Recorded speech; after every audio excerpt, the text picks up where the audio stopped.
banyak orang kalau misalkan bicara tentang fundamental is dead. Kalau orang yang bilang fundamental is dead itu orang kayak bilang Burj Khalifa itu jelek, nggak ada apa-apanya. Tapi mereka belum pernah ke Dubai. Kalau lo ngelihat udah makin banyak orang pamer cuan di sosmed, itu udah tanda-tanda bro. Kalau ya sebuah saham itu mungkin sebentar lagi akan burst gitu loh. Gimana caranya biar nggak telat masuk pakai fundamental? Soalnya takutnya harganya itu udah gerak dulu, baru laporan keuangannya keluar. Menarik. Ini pertanyaan yang bagus sih menurut gue ya. Jadi gini. Thank you nih bro, udah datang sekali lagi. Sebenarnya, aduh sayang banget kita podcastnya itu telat 1 hari loh. Telat 1 hari, soalnya kita tuh udah janjian mungkin seminggu yang lalu lah, nyari-nyari waktu, baru bisa record hari ini tanggal berapa sih? Tanggal 20 Oktober gitu. Gue pengen ngebahas Big Bang sama dia. Soalnya kan Big Bang turun terus. Dan biasanya kan kalau misalnya turun terus artinya good opportunity, potential. Makanya pengen bahas gitu. Aduh, hari ini udah naik 6%. Naik 5% baru aja hari ini. Aduh, sayang banget. Cuman ya nggak apa-apa lah. Kita soalnya menurut gue ini kan. Ini gue catat nih. Gue catat tuh BBRI minus 28%. BMRI minus 42%. BCA minus 31% ya. Cuman hari ini udah naik 5-6% lah, jadi udah minusnya berkurang gitu ya. Gila banget. Dan gue pribadi honestly di porto gue saat ini tidak hold big banks ya yang gue pilih sendiri. Tapi walaupun beberapa yang dipilihin sama Rifan adalah gue tahu gitu ya. Kalau misalnya gimana bro? Lu sendiri pegang big banks gak saat ini di porto lu pribadi maupun di porto-porto klien lu? Apakah itu porsi yang gede gitu? Oke, kalau gue pribadi pegang bro. Karena kan yang sempat kita podcast juga beberapa waktu lalu kan dapat dividen juga dari BRI, itu gue pegang. Ya cuman gue nggak satu-satunya porto adalah di Big Bang gitu loh. Karena gue juga diverse ke emiten-emiten yang lain gitu. Misalkan kayak bank pun gue nggak hanya Big Bang tapi ada tapi ada banks yang lain juga yang non Big Bang gitu kan. Dan kalau ditanya apakah major, nggak juga gitu. Jadi ada saham lain yang mungkin lebih gede gitu. Nah kalau di advisory ada, gue beliin juga Big Banks karena gue mencoba untuk nge-balance gitu loh. Dan ya di tengah penurunan harga saham, menurut gue itu ya why not gitu kita masuk juga ke Big Bang. Tapi again mungkin bukan satu-satunya pilihan di portfolio advisory gitu. Iya. Emang dibandingin sama saham Big Banks, kalau misalnya banks, lu prefernya yang kayak apa emang? Oke, jadi kalau misalkan Big Bang itu kan sebenarnya ada banyak ya Bro ya. Misalkan kayak kalau bicara Big Banks mungkin orang ya kalau bicara bank mungkin orang mikirnya ya 4 nama itu kan, BRI, BCA, Mandiri sama BRI gitu kan. Nah, cuman kalau misalkan di luar itu kan sebenarnya ada pilihan saham bank lainnya Bro. Contoh nih misalkan kayak KBMI 3, itu kan ada nama-nama NISP, BNGA, kemudian kalau misalkan digital bank, misalkan ada BBB salah satunya, kemudian misalkan kalau bank syariah ada BTPS gitu. Jadi maksud gue ada pilihan bank lainnya yang sebenarnya kalau secara growth tahun ini tuh lebih menarik dan dari segi price actionnya juga lebih upside gitu loh, lebih uptrend gitu bro. Iya. Yang lu beli apa sih buat gue? Gue nggak pernah cek. Jadi gue cuma cek porto tuh kalau misalnya Rifan datang sini podcast. Gue nggak pernah buka soal portonya isinya apa, gue juga nggak tahu dia beli apa. Soalnya setiap kali dia request, Leon, gue saranin lu beli ini, gue langsung approve kayak nggak baca gitu. Karena dia bilang, Leon, gue udah jelasin gini-gini, tolong di approve ya. Gue nggak baca penjelasannya. Soalnya nggak mungkin di reject kan? Masa gini, kalau misalnya gue reject, artinya kan untuk porto yang ini seakan-akan gue lebih pintar daripada lu gitu kan. Tapi tujuannya gue engage Bro Rifan kan supaya gue bisa pakai apa yang dia saranin gitu. Makanya gue nggak pernah baca dan gue nggak tahu isinya apa aja. Lu beli sampah pun juga nggak tahu bro. Gue nggak tahu juga. Apa bro yang lu beli deh? Gue kalau di lu mungkin yang bank itu ada BBB ya, terus Bank Neocommerce kan. Kemudian ada BTPS, ya kan. Terus kemudian kalau Big Bank ya BRI, teman porsinya belum terlalu besar lah. Gitu. Jadi mungkin itu sih kalau yang bank gitu ya. Kalau yang lain sih ada di luar bank. Jadi gue awalnya tuh pengen bikin Mandiri lawan BCA lawan BRI. Oh itu sekarang kita tambahin. Itu yang kemarin gue brief dia. Sekarang kita tambahin kalau itu. Kita tambahin BBB sama BTPS lah. Gitu ya. Kita tambahin. Jadi kita nambah nih. Kita nambah. Kemarin briefnya gue tuh cuma 3 gitu. Cuma gara-gara ternyata ada 2 tambahan. dan dua ini kan lebih gede daripada BRI juga. Lebih betul, gede. Betul. Ya, itu kita tambahin. Oke. 5 aja. Ya udah kalau gitu nanti gue mungkin minta waktu like 5 minutes mungkin ya. Oke, Gue boleh. rewalk dulu PPT-nya ya. Maaf ya, suruh orang kerja. Siap. Udah disuruh prepare deck sebelum itu, waktu live disuruh tambah-tambahin lagi. Aduh, ya udah gue rewalk bentar ya. Oke. Monggo silakan. Oke, udah ready langsung bro. ya. Oke, ini soalnya ditagih juga nih sama orang. Porto Coleon di advisory. Ini udah ditagih sama audiens. Seperti biasa ya. Oke, mari kita mulai. Gimana nih performance-nya sebelum nanti kita masuk ke Big Banks ya? Oke. Ya, ini gue selalu deg-degan kalau misalkan ngomongin tentang Porto ya. Iya, kalau misalnya kita ngomongnya itu hari Jumat, tanggal 17 ya, itu berapa tuh? 17 itu mungkin 19,9% lah. 20% lah 20% kira-kira. lah, Itu ya. lagi market crash habis-habisan tuh ya kemarin. Gue pernah bilang ya kita Jumat aja, tapi kita nggak ketemu waktu gitu. Iya. Soalnya jadi kita bisa ngomong apa adanya kan. Kita ngomong waktu lagi naik dan waktu drawdown juga. Soalnya terakhir kapan ya? Terakhir itu kayak bulan lalu ya. Itu 24 ya kalau nggak salah sekitar. Sekitar segituan ya. Segitu ya. Besok ke 20 hari Enggak. Bulan lalu itu masih di 20. 20. Bulan lalu masih 20. Oke. 20 sempat naik, tapi kita nggak podcast. Iya, jadi sempat naik ke 25, terus pas 25. Jumat kemarin turun ke 20. Turun ke 20. Nah, hari ini harusnya naik nih, coba gue cek ya. Iya, silakan. Ini berapa nih? Oke, nah jadi kalau per hari ini, kalau dilihat secara return, portfolio lo udah naik lagi ke 22,6%. Jadi last week kayak pernah di 25, terus sempat ke turun kemarin Jumat kemarin di 20. Ini kan kelihatan di sini nih. Kelihatan di sini 25. Ya, gitu kan. Terus udah gitu turun ke 20-an, terus sekarang ke 22,5% lah, seperti itu. Nah, terus Ini kemudian menarik sih bro, soalnya yang kan LQ45 kan ya kita sama-sama tahu lah. Soalnya IHSG segini ya. IHSG 11,5. IHSG sebelah sini. Cuman gue kemarin soalnya kan lagi organize podcast juga sama Pak Yos. Pak Yos dari Shalendra. Kan. Nah dari tim Shalendra itu ada sebuah research yang lumayan menarik sebenarnya. Research itu adalah IHSG lawan IHSG excluding Colon Stocks. Paham. Lo pasti tahu arahnya kemana. Ya, soalnya kalau misalnya teman-teman tahu ya, ini teman-teman bisa cek sendiri Google Shalendra punya research lah. Intinya tuh IHSG itu 8.000. Tapi kalau misalnya IHSG tanpa Konglo Stocks itu kayak sekitar 5.000-an gitu lah. Ya, jadi yang saham-saham lainnya tuh yang blue chip tuh pada turun gitu. Nah ini makanya lumayan menarik buat gue. Lumayan menarik soalnya kan gue ada ekspektasi, gue kan lebih mainnya yang micin-micin kan soalnya kan. Lagi partying gitu kan, walaupun sekarang udah pindah ke cash ya. Sekarang udah di ujung ya, gara-gara gue semuanya belajar dari podcast bro. Jadinya gue kemarin baru belajar juga sama Bro Rudy ya. Bro Rudy ngajarin tanggal 31 itu adalah cut off untuk MSCI rebalancing katanya. Wah, gue harus takut deh. Berarti gue harus run gitu kan. Takutnya kalau misalnya sampai dia nggak masuk ke MSCI bisa turunnya lumayan drastis kan. Jadi gue cabut-cabut kan.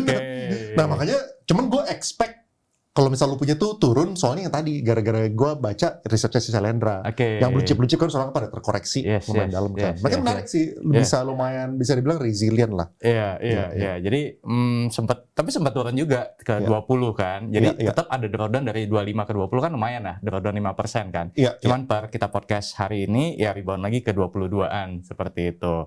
Terus kalau dilihat ini mungkin kita going through ke saham-sahamnya atau gimana? Monggo. Dan juga pengen tahu ini sih kayak cash positionnya, itu tuh 33%. Oh lu beliin ya? Gue beliin ke last podcast kan itu saya ingat gue 60. Nah terus pas kemarin sempat drawdown, gue beliin lagi dan ya rebound lagi lah hari ini. Gitu. Lu di sini tuh sama sekali nggak ada saham yang per gope, tinggal sih nggak ada kan? Nggak ada, kalau di gue nggak ada. Oh ada bro, ceria. Nggak ada. Satu sejak IPO belum dilepas sama dia. Gue jadi diamond holder gitu. Padahal kalau misalnya gue sih gue kayak ini kayak udahlah ada tinggi lepas aja. Soalnya kan waktu kemarin tuh 1.800 kan sideways lumayan lama gitu kan. Kalau misalnya yang gue punya gue jualnya pindah ke yang lain. Tapi kalau di Irfan tuh masih hold gitu. Naik. Oke. Oke. Jadi kalau saham per sahamnya sih mungkin kalau kita coba evaluasi ya. Ini ya top Yang holdernya iya, kita ngomongin top 5-nya top lah ya. gainer lah ya. Top gainer, Ya oke. masih CDIA itu sekitar 800% lah ya. Kemudian SMA itu 129,7%, 130% lah. Ini sebenarnya di harga sekarang udah koreksi 350 kemarin sempat 400-an mungkin lebih dari itu. Kemudian ada BBB 48%, hampir 50, kemudian BBPT 31%, dan ya ada satu nama lagi sih sebenarnya di sini yaitu SSMS gitu. Saham mulai baru naik, nih. saham baru ya. Ya. Ini menarik nih. Ini ada orang yang nanya nih bro. Kalau menganut aliran fundamental, apa yang jadi acuan buat take profit dan cut loss-nya? Misalnya kita kayak ya sebenarnya CDS sih nothing lah, soalnya kan cuma 1% juga kan. Lumayan loh jadi 1%. Gara-gara naik 8x. Iya. Gue mikir kayak cuma 0, sekian gitu. Yes. Oke. Terus ya jadi acuannya apa tuh buat lu take profit maupun buat SMA? Kapan lu bakal TP-TP-in gitu? Oke. Jadi actually kalau misalkan kayak SMA, ini kan kalau lu lihat ya current 5%, 4,5% positionnya. Itu sebenarnya gue udah mulai TP-TP-in, Bro. Itu di last kayak beberapa minggu lalu itu gue sempat TP-TP-in pas harga lagi lumayan naik gitu kan. Nah, jadi sebenarnya kapan kita TP kalau pakai fundamental itu kalau dia sudah mencapai nilai intrinsiknya, Bro. Gitu. Jadi kayak misalkan sebelumnya tuh lu ada di posisi sekitar 15% ya kan, dan udah mulai gue TP-TP-in, sekarang ya tinggal 5% gitu. Oh, awalnya tuh SMA 15%? 15% gitu. Even nggak tahu ya. Gue nggak tahu. Gue baru tahu. Pokoknya saham-saham lu beli apa gue just accept gitu. Lu 15% lah. So penjelasannya panjang. Jadi penjelasannya dia kasih kayak 5 paragraf gitu. Leo, ini kenapa tesisnya gue saranin beli gitu kan. Potential upside ini potensial ya udah accept aja kan. Iya. Jadi 15%, sekarang 5%. Nah, jadi sebenarnya kapan kita take profit adalah kalau misalkan udah mencapai nilai intrinsiknya gitu. Dan kalkulasi gue di SMA itu nilai intrinsiknya itu adalah di sekitar ya 350-an sampai 400-an, which is ya di harga-harga sekarang gitu, Bro. Gitu. Oke. Terus kalau misalnya kayak BBB, BPT ya prinsipnya sama lah ya. Intinya kalau misalnya udah hit nilai intrinsik, lu baru bakal TP. Betul. Berarti alasan lu kalau misalnya hold adalah ya dia belum hit berarti di intrinsic value-nya. Iya. Gitu.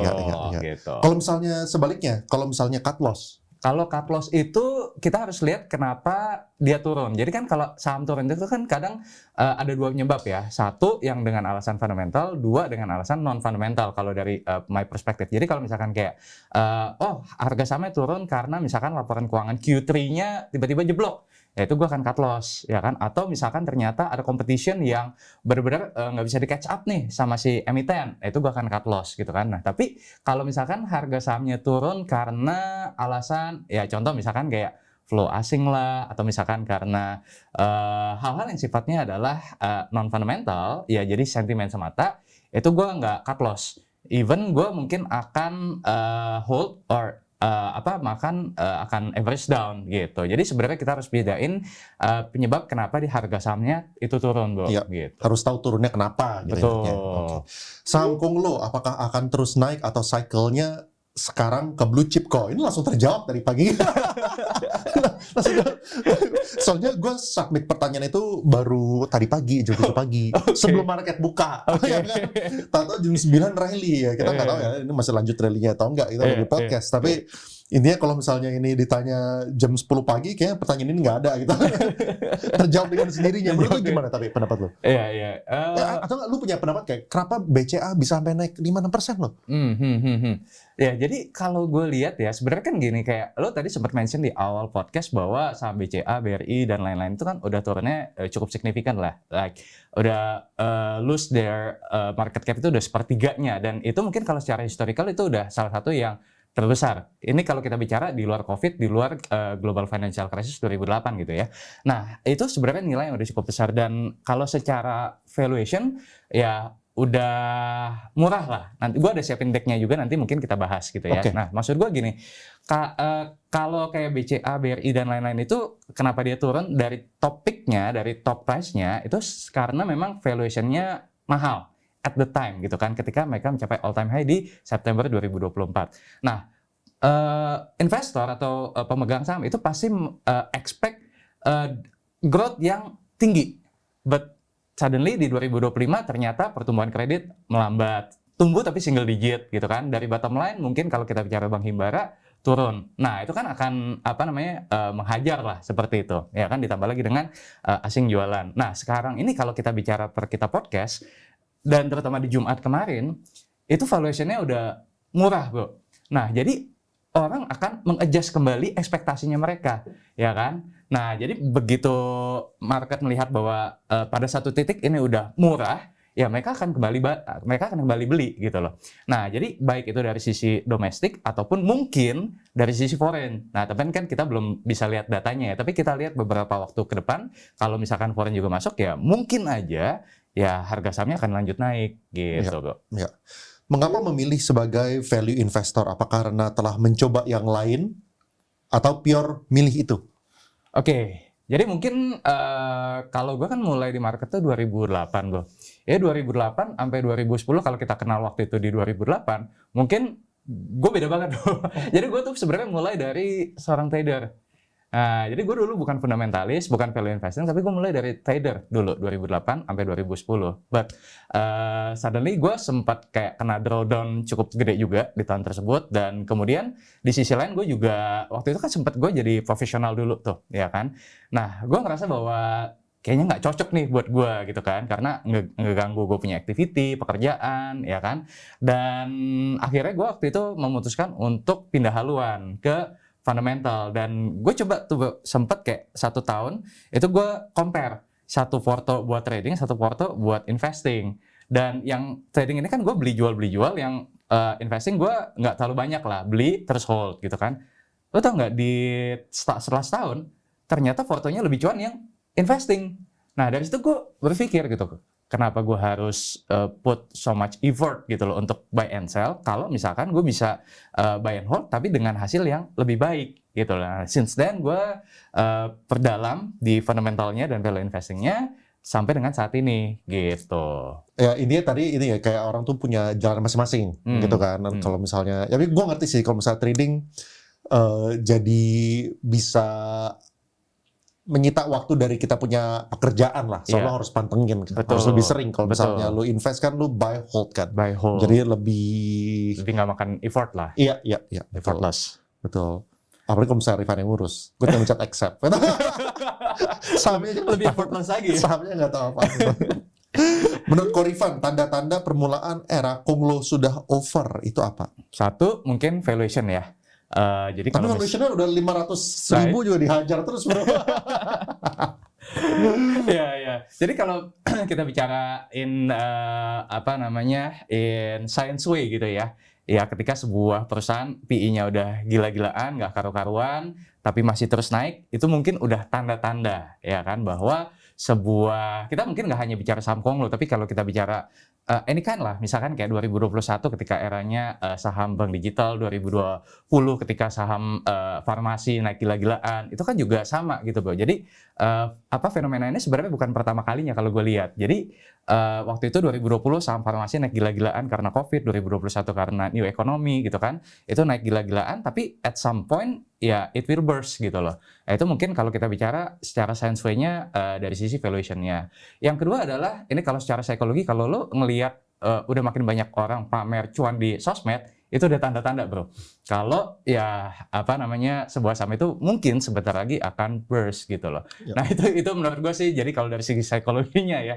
Iya. Gitu. Sebenarnya tadi Bro Irfan juga sempat mention sesuatu yang menarik sih ya, mengenai BCA ya. BCA waktu dapat waktu PR-nya sekitar 20-an, 25, 26 itu artinya tuh ada sebuah ekspektasi dari growth-nya gitu kan. Soalnya kan lu wajar dikasih PR yang premium kalau misalnya growth itu kencang gitu kan. Tapi ya kalau misalnya growth itu ternyata tidak kencang, ya otomatis PR itu harus di-adjust gitu.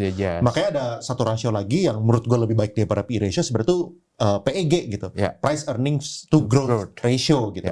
Istilahnya kayak gini lah, istilah kalau misalnya harga itu mahal, tapi kalau misalnya growth itu kencang, nanti P-nya bakal turun sendiri gitu, Ya. jadi murah gitu kan. Jadi terjustify. Terjustified dirinya dalam beberapa waktu ke depan Or gitu. kita juga bisa pakai forward PE, ya kan? Jadi bukan PE current tapi forward PE. Jadi ekspektasi PE di masa yang akan datang. Nah, itu juga bisa, Bro. Ya, Gitu. ya. Insight IHSG Korifan ke depan apa naik cuman karena saham Konglo doang. Bang turun terus ini sekali lagi ini jam 8 pagi submitnya.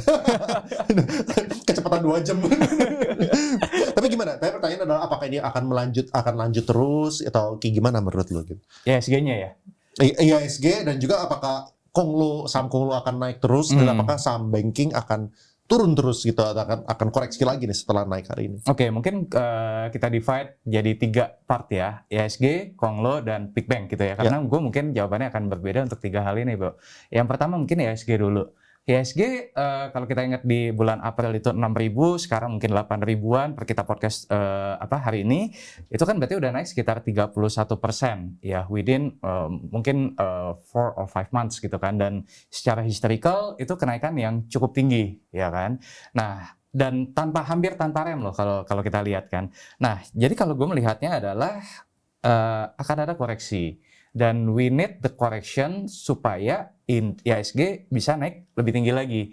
Nah, yang gue takutkan justru kalau misalkan IHSG ini naik terus-terusan tanpa koreksi, itu yang bahaya. Karena semakin tinggi dan semakin cepat indeks itu naik, ya ketika koreksi akan makin tajam gitu. Jadi gue tetap expect ada koreksi-koreksi sehat supaya IHSG kita tuh bisa melanjut lebih tinggi lagi. 36.000 ya, 36.000. 36.000.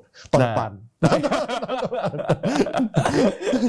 Ya, nah itu kalau misalkan dari segi IHSG-nya, jadi mungkin dalam jangka pendek akan ada koreksi, tapi dalam midterm, at least kita bicara 1 tahun ke depan lah ya gue tetap percaya akan terus naik. Itu yang pertama. Kemudian kalau Konglo, gue mungkin nggak bisa menjawab secara precise ya apakah Konglo akan over atau gimana. Cuman gue balik lagi, gue tipikal yang gue bersiap diri dan gue tahu manage risikonya, Bro. Gitu. Jadi misalkan kayak di client advisory gitu kan, gue nggak terlalu banyak ke sana karena gue lebih mengutamakan kita managing risk-nya dulu ya, baru abis itu kita bicara profit ya kan gitu. Nah, masalah akan turun atau gimana, gue mungkin nggak bisa menjawab secara precise. Cuman kalau in my opinion, setiap masa ada waktunya, setiap waktu ada masanya gitu. Jadi kita nggak pernah tahu apakah bulan ini, bulan depan, or even next year, tapi ya yang gue percaya adalah akan ada waktunya seperti itu ya.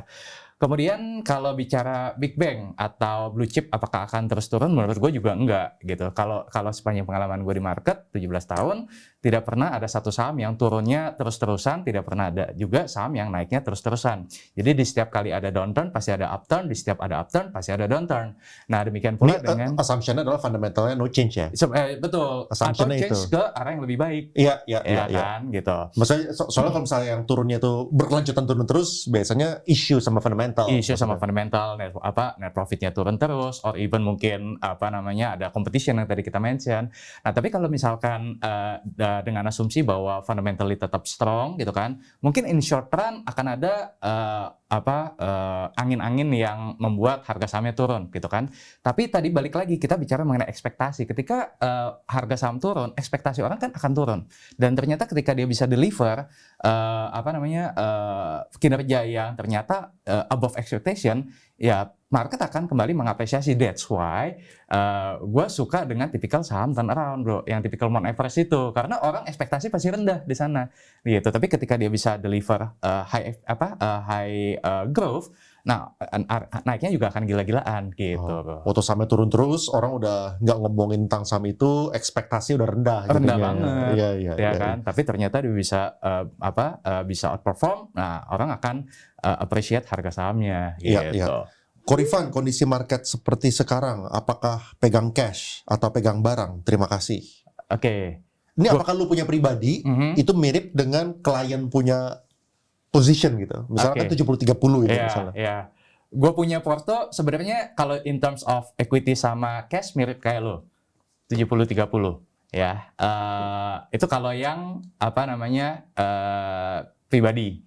Nah, cuman kalau untuk klien yang mungkin lebih baru nih sekarang, misalkan yang kayak baru 1 bulan terakhir deh, gue mungkin baru deploy sekitar 30% equity, 70% masih cash or di RDPU dulu. Tapi gue udah siap di harga bawah gue. Gitu. Jadi kalau misalkan nanti market correction, gue udah coba bantu untuk aturkan gitu ya position sizing-nya. Dan kalau misalkan ternyata benar hipotesanya akan ada koreksi, ya justru kita bisa dapat harga yang lebih murah daripada saat ini gitu. Ya. Oke, sekarang kita ngomongin portonya ya yang di sini nih. Ya. Nah, kalau lu udah pernah ngomongin lah ya tentang SMA dan beberapa saham lainnya, tapi ada yang baru ya. Nanti mungkin kita bahas top 3 lah gitu. Ya. Briefly aja deh, kayak SMA ya. Kayak menurut lu kenapa itu bisa cuan banget? Kenapa bisa rally-nya sekenceng itu? Naik 130%, dan ini udah di TP nih, berarti udah jauh lebih sedikit. Dari 15% sisa 5% ya? Iya, betul. SMA menurut gue ini menarik, Bro. Karena satu sisi ini juga mungkin kalau di-define sebagai saham konglo, dia juga masuk saham konglo, tapi saham konglonya ini didukung juga oleh fundamental. Nah, jadi kalau bicara mengenai SMA itu, kalau secara fundamentalnya dulu deh ya. Secara fundamental, ini salah satu perusahaan yang turnaround. Jadi, laba SMA itu kan sempat kayak 1 triliun lebih di 2018, terus kemudian kan terus turun, ya kan, sampai 300 miliar something di 2023, ya kan, dan kemudian di 2024 dan 2025 ini mulai naik lagi ke 400-500 miliar lebih, gitu kan.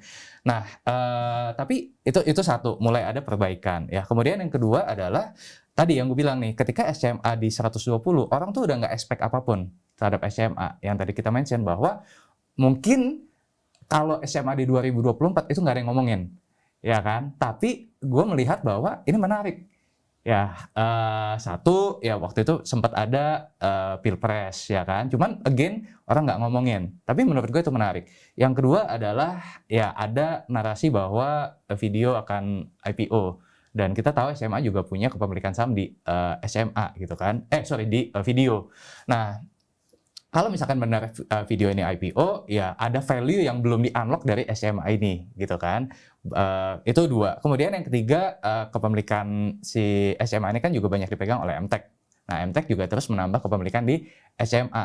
Nah, jadi menurut gue ini kayak kenapa dia bisa naik cukup kencang di 130% atau lebih, itu karena combo, bro. Jadi fundamentalnya dapat, dari segi narasi atau growth story-nya juga ada yang belum masuk ke buku. Yang ketiga juga ada faktor kualitatif. Nah, kualitatifnya itu adalah si MTech yang terus menambah kepemilikan di SMA tadi gitu. Jadi gue suka saham yang seperti ini, bro. Jadi bukan hanya kayak laporan bukunya doang bagus, tapi ada growth story-nya juga gitu. Kalau nomor 2 nih, yang BPT ya, nomor 2 ya? Ya. BBB. Soalnya BBYB udah pernah bahas kan ya kita ya? BBB udah pernah. BBB nanti kan kita bakal detilin. Jadi kita bahasnya SMA, BWPT sama SSMS saja. Nanti kita ada section khusus buat banking. Ya, kalau misalnya BWPT, kenapa tuh? BWPT juga sama, tipikal saham turnaround juga, bro. Jadi kayak dari tahun 2019 sampai 2023 kalau gua nggak salah ingat, itu rugi, bro. Jadi di saat emiten CPO yang lain itu profitable, BWPT ini malah merugi gitu kan. Nah, penyebabnya sempat kita bahas sedikit waktu di podcast yang lalu, karena beban utang. Nah, jadi balik lagi nih, secara fundamental, waktu di 2019 sampai 2023, ini merupakan perusahaan yang jelek lah ya, kita bilang gitu, karena rugi. Tapi di 2024 dan 2025 ini, labanya naik, balik lagi. Jadi, tipikal saham turnaround lagi gitu kan. Itu satu. Ya, dari segi fundamentalnya. Kemudian kalau dari segi industrinya, CPO juga sekarang tahun 2025 ini lagi naik panggung. Ya, udah mengalahkan sektor lain seperti batubara misalkan. Nah, jadi dari segi industri juga mendukung. Yang ketiga adalah dari segi manajemen di belakangnya atau grupnya siapa gitu kan. BPT ini kan juga grupnya Raja Wali kan. Peter Sondak ya kan. Dan jadi terafiliasi juga dengan saham Konglo gitu kan. Nah, jadi tiga faktor ini yang juga gue melihat bahwa kenapa BPT juga bisa di-appreciate cukup tinggi lah, at least dalam beberapa bulan terakhir gitu. Jadi gue melihat 3 hal itu yang membuat gue tertarik juga dengan BUPT. Ya, gitu. ya pokoknya secara prinsip semuanya turnaround inilah ya. Turnaround lah ya. Story-nya gitu. Iya, story-nya ada. Iya, gitu. iya. Kalau misalnya SSMS bro, gue sebenarnya menariknya gue trading SSMS loh. Ada SSMS ya. Cuman ya bukan yang buy hold dan apa namanya alasan beli pun juga beda gitu. Iya, Cuma kayak menarik bro, boleh ceritain kayak sedikit konteks apa itu SSMS, Oke. lalu kenapa lu beli itu? Soalnya kita belum pernah bahas SSMS kan. oke. Ini lu baru beli berarti sekitar sebulan lalu gitu kira-kira ya? SSMS itu gue coba lihat ya. Ya monggo. Oke, jadi SSMS itu gue masuk ke SSMS itu di tanggal berapa nih? 26. Oh, 26 Agustus. oke. 26 Agustus sama 9 September. Oh lu double down. Yes, Lu average betul. down. Dari 1495, terus kemudian gue average down ke 1360, dan kemudian ya harga sahamnya sekarang mungkin di 1600-1700-an lah. Menarik gitu. nih. Berarti ini langsung dikasih unjuk prakteknya nih. Terkadang yang nanya kan kayak kapan cut loss, Ya. kapan ini double down. Ya, Ya. jadi gue average down. Nah itu memang gue tipikalnya itu memang gini bro. Jadi ketika gue pertama kali rekomend saham gitu ya ke klien, gue justru bilang, gue justru nggak expect ketika gue beli saham atau gue rekomendasi saham Langsung naik. langsung naik. Iya, Jangan. Jadi kalau bisa turun dulu ya supaya ya kita bisa dapat harga lebih murah gitu kan. Nah, nanti kalau misalkan kita udah cukup banyak gitu kan, baru habis itu kita berharap dia naik lah. Iya. Gitu. Betul.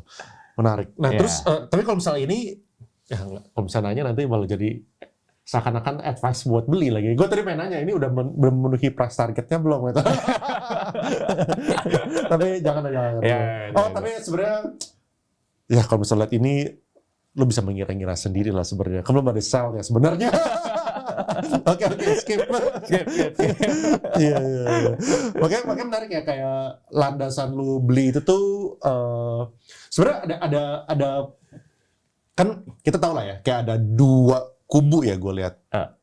Mungkin 3 lah yang gue lihat ya. Misalnya kayak trader atau enggak misalnya orang yang invest di saham Konglo yang dapat itu gede-gedean tuh. 50%, 100% segala macam kan. Sama yang saham-saham yang kayak lu. Kalau misalnya lu itu ada perbedaan ini. Kita ngomongin 2 deh. Yang Konglo, bukan yang Konglo lah ya, tepatnya yang saham itu yang naiknya super kenceng gitu. 200%, 300%, PR-nya 500.000 gitu kan. Nah itu kan biasanya kan ada sebuah narasinya kan. Narasi misalnya, mereka berekspektasi bisa masuk MSCI. Ya kan? Tapi kalau misalnya sampai nggak masuk, wah itu hati-hati. Kalau misalnya nggak masuk harus hati-hati gitu kan. Soalnya kalau misalnya nggak masuk, ya tergantung ya. Kalau misalnya dari segi ownernya itu masih bersabar gitu kan. Kayak Pak Pepe kan sabar banget itu. Wah gila, nggak masuk. Walaupun turun itu tajam, tapi dia tuh orang yang terus tekun. Dan terus nggak pernah give up gitu. Lanjut lagi sampai tahun depannya gitu kan. Nah tapi kan kalau misalnya nggak semua orang memiliki kesabaran dan juga yang sebaik hati itu terhadap retail gitu ya. Nggak semua orang seperti sampai itu. harus ngurangin free float gitu. Iya betul. Dan dia ada pasang badan juga kan. Kayak kemarin aja hari Jumat aja kita lihat lah beberapa saham PP itu dia pasang badan juga supaya saham itu nggak turun gitu. Nah jadi tapi kalau misalnya itu naiknya cepat, turunnya kencang. Nah kalau misalnya lu punya ini gara-gara ada fundamental, jadi kayak semacam ada floor-nya gitu tuh. Ya kan? Kayak kalau misalnya turun, ya bisa turunnya seberapa sih gitu. Makanya kalau misalnya bayangan gue misalnya ya, kalau misalnya kita berekspektasi cuannya itu 20-25%, kalau misalnya kita pakai metodenya lu yang turnaround ini, ya mungkin potential downside-nya sulit untuk gua kebayang tuh sampai minus 50%, 70% sulit gitu maksudnya kan. Tapi kalau misalnya saham Konglo atau saham-saham FCA bisa ARB berjilid bro. apalagi dada. Nah, gua tahu banyak banget retail yang stuck di dada. Nah itu udah rest in peace deh itu deh. Makanya kalau misalnya lu mau naik kayak gitu, apalagi lu nggak tahu ya kan ya Vanguard masa beli sih gitu. Aduh, cari tahu dulu Vanguard siapa gitu. Wah itu rest in peace sih bro, rest in peace yang beli di pucuk gitu. Ya jadi ada beberapa kubu lah. Nah you choose your game gitu ya. Lu maunya yang mana? Ya kalau misalnya ini sih gue lihat yang buat naiknya bukan yang kebut kayak gimana, tapi downside risk-nya juga terukur gitu. Kira-kira ya. Betul. Kayak soalnya orang punya trading style itu mengartikan ini kayak ya artinya apa yang kita dapat gitu. Betul. Iya. Terus ini bro, ada yang nanya bro, yang advisory kenapa naik jadi 2M? Udah nabung 1M buat ikut advisory, padahal ini pakai nangis bro, ada yang mau ikut nangis ya. Iya. Ya alasannya apa lu naikin? Iya. Jadi pertama mungkin Harusnya ini penonton Overpost bisa ini nabung gitu 50 juta mau jadi 1 gitu kan. Oke. Abis itu pakai atas sama Leon, bisa Leon kabur ya. Tiba-tiba channelnya Overpost sudah nggak lanjut gitu. sakit. Pura-pura benjol. Udah jangan masuk sana. Oke. Iya. Kenapa naik? Kenapa Jadi naikin? Iya. naik ya, Bo ya. Jadi sebenarnya memang kalau naik itu sebenarnya memang hampir tiap tahun naik, Bo. Jadi mulai awal gua advisor ini mungkin di floor 500 juta AUM. Terus abis itu tahun lalu itu gua naik jadi 1M ya, dan tahun ini naik jadi 2M gitu. Jadi memang kayak ya kenaikan tahunan lah bisa dibilang gitu. Lu kayak Agung Sedayu aja bro, besok naik gitu. Coba misalnya refund, besok AUM naik. Senin AUM naik. Iya. Nah, jadi itu satu ya, memang tiap tahun ada kenaikan lah, jadi kenaikan tahunan. Yang kedua, gue sebenarnya punya spirit, gue pengen menjaga supaya klien-klien yang within our capacity itu tetap bisa termanage dan atau terserve lah ya, terserve dengan baik gitu. Karena gue nggak pengen juga oke, semua masuk terima terlalu banyak, terus kemudian malah jadi nggak terhandle ya kan. Nah itu kan pasti orang akan kecewa ya kan, akan disappoint lah gitu kan. Nah tapi spirit gue di sini adalah ya gue tahu capacity-nya di tim gue berapa, kemudian gue juga tahu dari segi teknologi resources-nya sekarang di berapa, ya gue coba ukur gue gitu. Nah kemarin gue lakukan feasibility study dan ya sedikit hitung-hitungan lah gitu ya. Nah itu kenapa gue memutuskan untuk menambah si AUM-nya. Jadi supaya lebih terfilter dan lebih termanage atau terhandle dengan baik lah. Tapi gitu. itu kan perlu pasti sacrifice-nya bro. Maksudnya kan, ini kalau misalnya kita ngomongin bisnis ya, pasti kan banyak orang yang punya satu M juga jadinya nggak bergabung, lu nggak apa-apa kayak kehilangan klien. Itu gue AUM-nya turun nggak sih kalau misalnya kayak gitu? justru naik. Kok bisa naik? Nah itu. Oh menarik. Jadi pantesan dia mau naikin terus. Oke. Iya, jadi maksudnya. Berarti tahun depan gue disuruh dipaksa top up. Padahal gue udah kasih bilang lu bro, lu mau tambahin apa bro? Maksudnya lu kalau sama beliin aja. Nanti kalau misalnya sama bagus beliin aja. Iya, siap. Tambah nanti. Iya, tambah. Iya, jadi kalau ditanya turun enggak ya, malah naik kok gitu. Menarik. Ya gitu. Jadi banyak orang punya duit ternyata. Nah itu dia. banyak. Ya. Ada orang nanya nih, ini dari saham-saham kayak gini ya, kayak masa tunggu ideal berapa lama jika fundamental bagus? Ini pertanyaan bagus sih, maksudnya. Dan sebenarnya gue appreciate banget ya, gue suka banget kalau misalnya gue tuh submit pertanyaan buat teman-teman di IG ya. Soalnya tambah lama tuh pertanyaan tambah bagus loh, baru tambah bagus. Dan gue jadi ngerasa apa ya, gila, gue berusaha buat mikirin kan apa sih pertanyaan buat teman-teman gitu, tapi ya sering banget teman-teman memberikan pertanyaan yang lebih bagus dari apa yang gue bisa pikirin gitu. Jadi ya kita sama-sama kerjasama supaya kasih pertanyaan susah buat Rifan gitu kan. Nah jadi kayak gini nih, maksudnya kayak gini, soalnya ada juga yang fundamentalnya bagus tapi let's say nggak ada perubahan dari segi fundamental, maksudnya it's okay gitu kan. Tapi sahamnya itu misalnya nggak naik-naik gitu misalnya. Nah lu ada ini nggak sih a moment of time di mana lu bilang gila ini saham udah murah terus dari segi fundamental no issue, tapi ya dari segi time frame kelamaan gitu. Ada kayak gitu nggak? Oke. Ada nggak sih case yang kayak gitu? Paham. Atau itu nggak ada? Oh ada juga. Oke. Ada.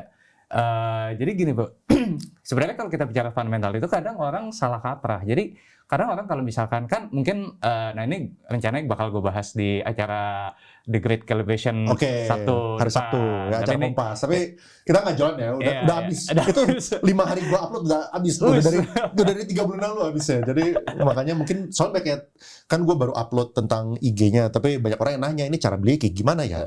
Emang udah habis dari 2 bulan lalu, 3 bulan lalu. Ya, jadi ini kayak spill dikitnya lah ya. Jadi intinya gini, banyak orang kalau misalkan bicara tentang fundamental is dead. Nah, gue sering bilang gini, kalau orang yang bilang fundamental is dead itu orang kayak bilang Burj Khalifa itu jelek, nggak ada apa-apanya. Tapi mereka belum pernah ke Dubai, gitu kan. Jadi kayak orang bilang fundamental is dead, fundamental itu jelek, nggak ada gunanya.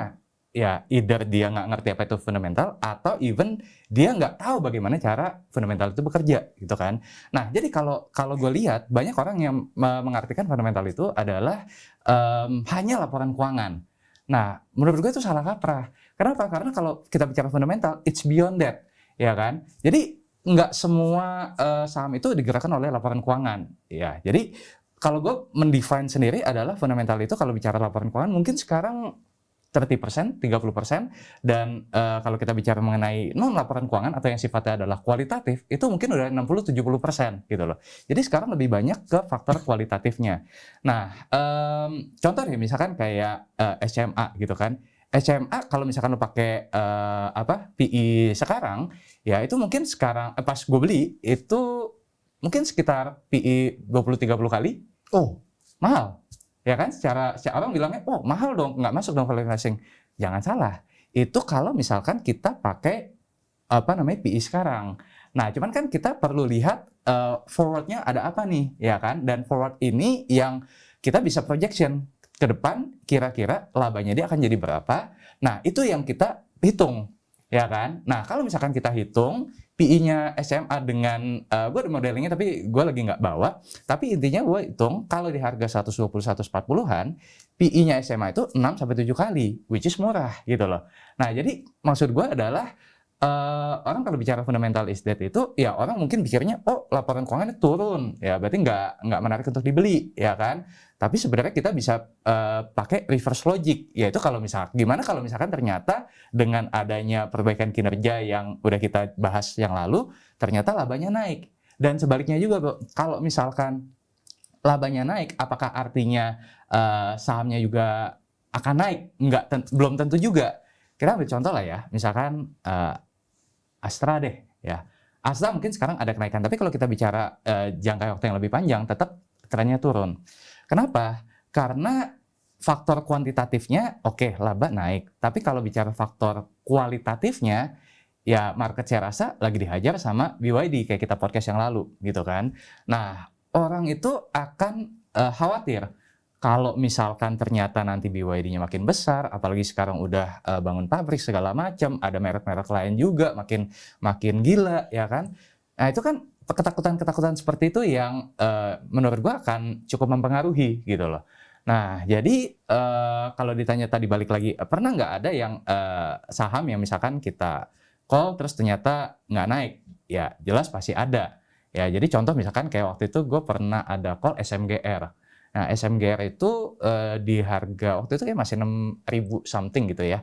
Nah waktu itu secara laporan keuangannya oke lah, not bad. Kemudian dari segi story-nya juga ada lah. Nah cuma story itu gini, SMGR itu waktu itu ada narasi bahwa pemerintah akan membatasi kapasitas untuk produksi semen, ya terutama untuk perusahaan-perusahaan asing gitu kan. Tapi ternyata realita tidak sesuai dengan programnya tadi. Ternyata banyak loh perusahaan-perusahaan semen dari China gitu yang tetap buka, ya kan? Dan even mereka bisa jual harga mungkin sepertiga atau mungkin setengahnya, ya kan? Ya of course market share daripada SMGR atau INTP ya akan terpukul. Nah, kalau udah melihat seperti itu, ya udah kita cut loss. Ya cut loss-nya cuman waktu itu masih cukup terukur lah ya, mungkin kayak cuma ya 15%-an lah gitu. Tapi kalau misalkan kita tidak cut loss saat itu, ya teman-teman mungkin bisa cek sekarang harga saham SMR udah 2000 something, ya kan? Jadi maksud gue itu kayak kita harus tahu dan kita harus acknowledge kalau misalkan ada hipotesa kita yang salah dan kita cepat untuk melakukan action gitu sih, Bro. Ya. Ini pertanyaannya nyambung nih sama yang seterusnya ya. Gimana caranya biar nggak telat masuk pakai fundamental? Soalnya takutnya harganya itu udah gerak dulu, baru laporan keuangannya keluar. Menarik. Ini pertanyaan yang bagus sih menurut gue ya. Jadi gini, kita kalau di dalam fundamental itu ada istilahnya lagging indicator, ada istilahnya leading indicator, Bro. Contoh lah ya, misalkan kalau kita bicara tentang batu bara deh. Ya, batu bara itu kalau misalkan kita bicara laporan keuangan, itu adalah lagging indicator. Tapi kalau kita bicara mengenai harga batu bara itself, itu adalah leading indicator. Nah, cuman kan kita nggak bisa tahu harga batu bara ini naik atau turunnya. Nah, cuman yang kita bisa tahu adalah kira-kira siapa sih negara yang bisa menggerakkan harga batu bara. Contoh misalkan China. Nah, kita harus cari tahu kapan China itu akan membuka keran impor. Nah, itu ada keilmuannya juga sebenarnya gitu aja. Jadi maksud gue adalah gimana caranya supaya kita tetap menggunakan fundamental, tapi kita nggak telat adalah dengan kita mengetahui leading indicator dari masing-masing saham. Nah, contoh misalkan kalau kayak contoh kasus lain, misalkan kayak Archie deh ya. Waktu itu kan gue masuk tapi gue belum bisa beliin lo karena waktu itu Juni harganya udah cukup Terbang. tinggi gitu kan. Cuman buat klien advisory dan gue pribadi waktu itu Lu beliin masuk. cinta berarti. Iya betul. Lu bias sama cinta Laura. Wih. Jahat sama gua, nggak dikasih Archie. Kalau misal artis dikasih, kalau misal Leon nggak dikasih. Iya cinta dapat ada happy Iya, gitu iya, kan. iya. Nah jadi kayak misalkan waktu itu cinta juga dapat harga di bawah 300-an waktu itu kayak 290 something gitu kan. Nah itu kenapa? Ya karena waktu itu pit Araren, salah satu pit terbesarnya dia itu lagi longsor gitu kan. Dan apa namanya, secara kuantitatif balik lagi tuh labanya turun kok. Dari 1 triliun lebih jadi cuma 150 miliar. Ya kan orang nggak akan tertarik gitu kan. Nah tapi begitu kita tahu kita masukin faktor kualitatifnya, apa namanya, bahwa pit Araren ini akan segera remediasi sudah mulai selesai, bisa mulai berproduksi lagi, dan kita sebelum laporan keuangannya keluar loh, ya kita udah bisa masuk dulu. Ya jadi jangan tunggu laporan keuangan keluar begitu labanya naik baru kita masuk, udah telat. Tapi kita perlu tahu dulu ya apa yang membuat dia turun, dan kemudian kita cari tadi leading indicator-nya. Nah, leading indicator-nya si Archie atau saham gold lainnya apa? Satu pasti harga lah ya. Nah, yang kedua adalah produksi, ya kan? Dan ada faktor-faktor lainnya. Nah, itu yang kita coba cari tahu gitu. Ya, leading indicator menarik. Bagaimana cara mencari saham atau sektor yang sedang hype? Bagaimana cara mencari sektor yang sedang hype? Ya paling gampang ya baca berita. Cuman kalau gue pendekatan mungkin agak sedikit berbeda, bro. Gue tidak mencari saham yang sedang hype, tapi gue berusaha mencari saham yang sekarang ombaknya itu lagi tenang, tapi mungkin akan hype-nya di masa yang akan datang. Ya, jadi justru nggak cari yang hype dia. Iya. Kalau cari yang hype itu ya kadang mungkin kita udah telat lah ya. Dan karena di sini kan gue juga menanggung klien yang juga lumayan banyak dengan AUM yang juga nggak bisa dibilang sedikit, jadi kan gue ada tanggung jawab juga gitu kan. Jadi kalau misalkan kayak gue cari yang lagi hype dan ternyata gue salah gitu ya risikonya akan jauh lebih besar gitu bro. Ya benar. Ya. Ya apalagi kalau misalnya hype itu by media ya, banyak orang yang pesen media Iya. buat jadi exit liquidity gitu kan. Iya. Pesenin dulu, ya mereka udah beli dari bawah, pesenin habis itu ya retail pada bilang, oh bagus, ini lihat nih share link gitu kan, dijual habis itu langsung dikasih thank you. Jadi exit liquidity, thank you. Pendapatnya tentang analisa transaksi Remora HA, apa pakai juga atau minat mempelajarinya? Oke. Jadi kalau gue jujur belum terlalu ngikutin gayanya Bro Hengki ya. Tapi kalau yang gue tahu kan Bro Hengki ikut lebih ke bit over ya, analisa transaksi ya. Kalau gue mungkin alirannya agak sedikit beda, gue belum tahu banyak seperti apa. Ya cuman gue respect lah ya dengan berbagai aliran apapun itu, mau itu technical, mau itu benermologi, mau itu hal-hal yang di luar fundamental ya kan. Cuman kalau gue lebih lebih nyaman dan lebih lebih conviction dengan gaya gue sendiri gitu kan. Jadi mungkin bukan masalah kungfu yang paling bagus seperti apa, tapi kungfu yang paling cocok buat kita apa. Jadi kalau gue punya prinsip daripada kita mempraktekkan 100 kungfu tapi kita daripada kita belajar 100 kungfu kemudian kita praktekkan 1 kali, lebih baik kita belajar 1 kungfu tapi dipraktekkan 100 kali. Nah, jadi kita mencari saham atau mencari kungfu yang cocok dengan kita dan kemudian kita lakukan cara terus-menerus, itu akan jauh lebih baik hasilnya, Bro, daripada kita coba sana-sini tapi nggak pernah dipraktekkan secara konsisten. Oke.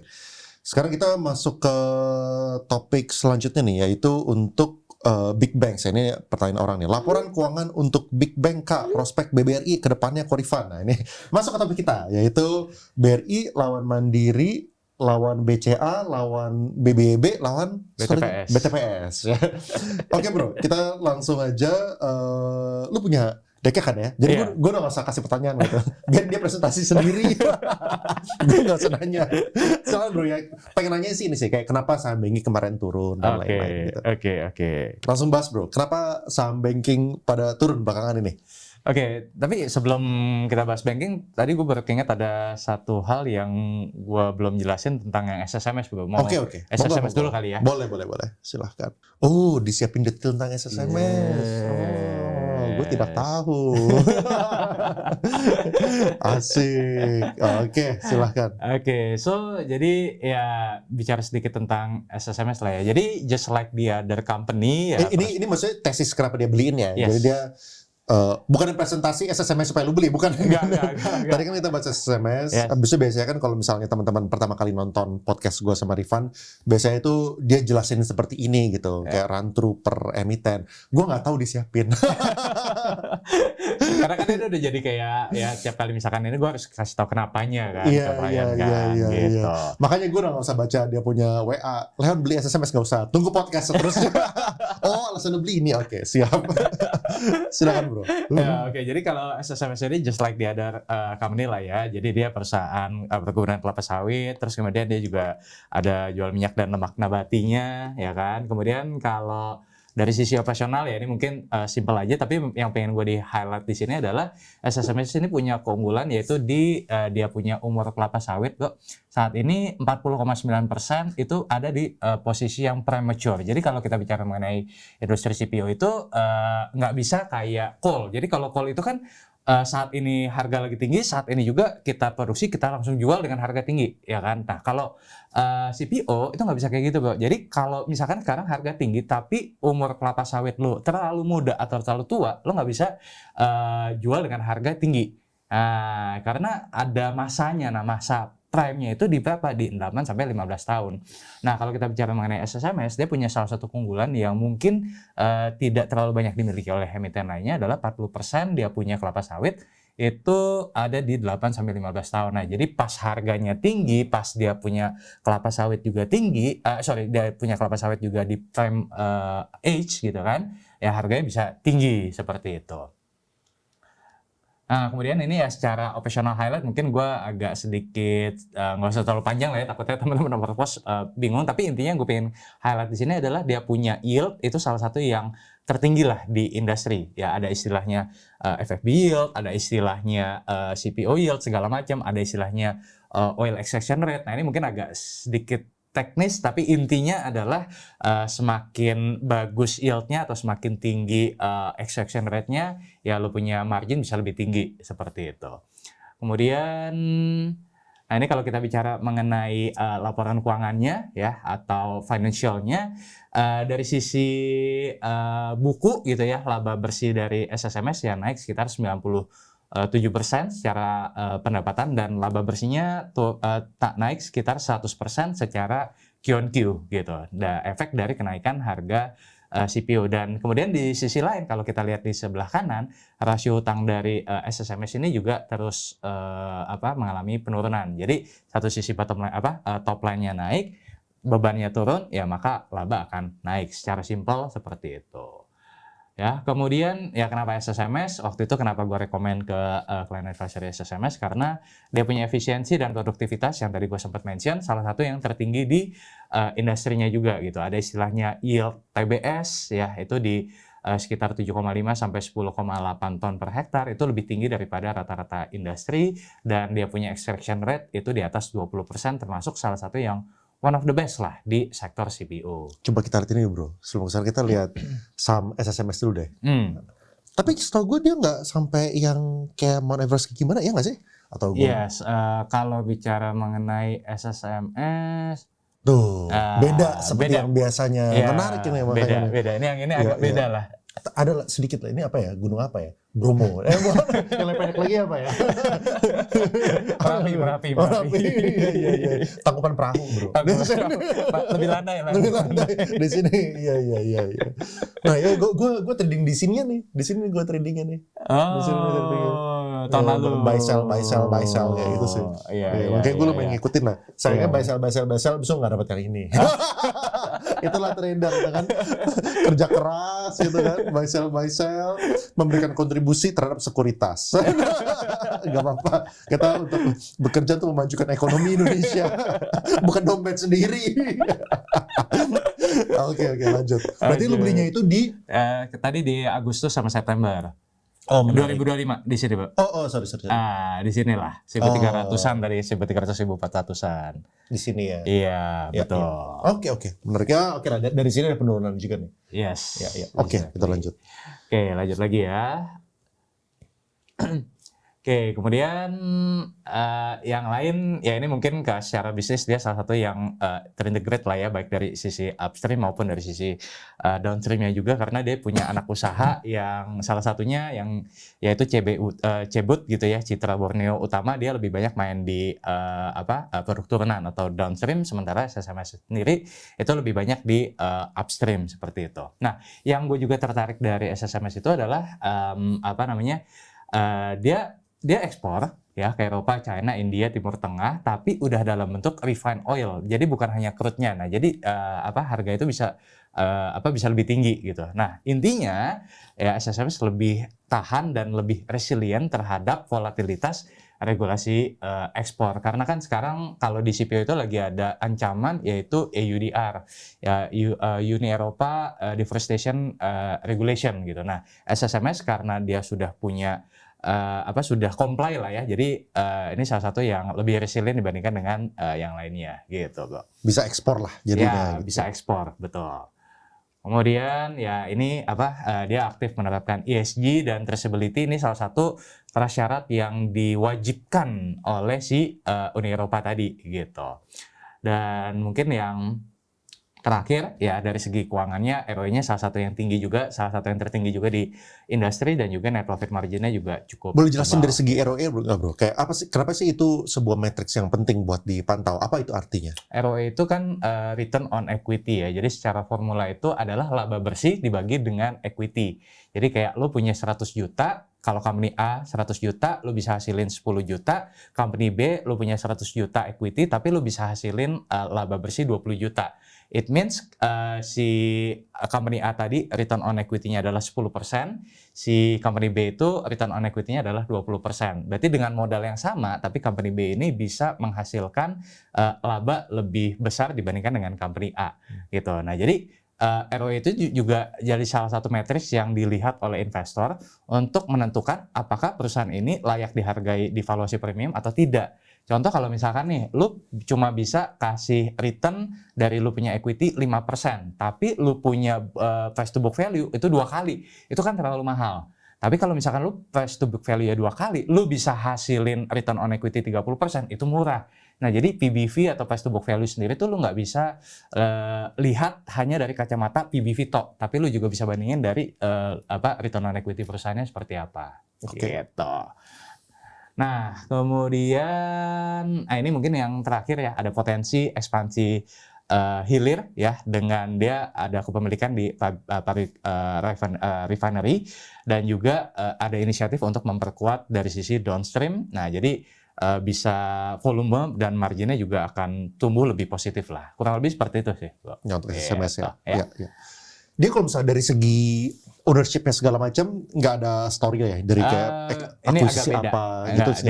Dia lebih ke organik, dan dia juga tidak terlalu terafiliasi dengan grup besar, konglomerasi. Jadi ini agak beda sedikit. That's why kenapa dia naiknya lebih lagging dibandingkan dengan yang lainnya. Gitu, kayak kita punya BPT naiknya lebih dulu dan lebih cepat gitu kan. Nah, SSMS ini agak belakangan, tapi ya turns out ya dia naik juga gitu. Iya.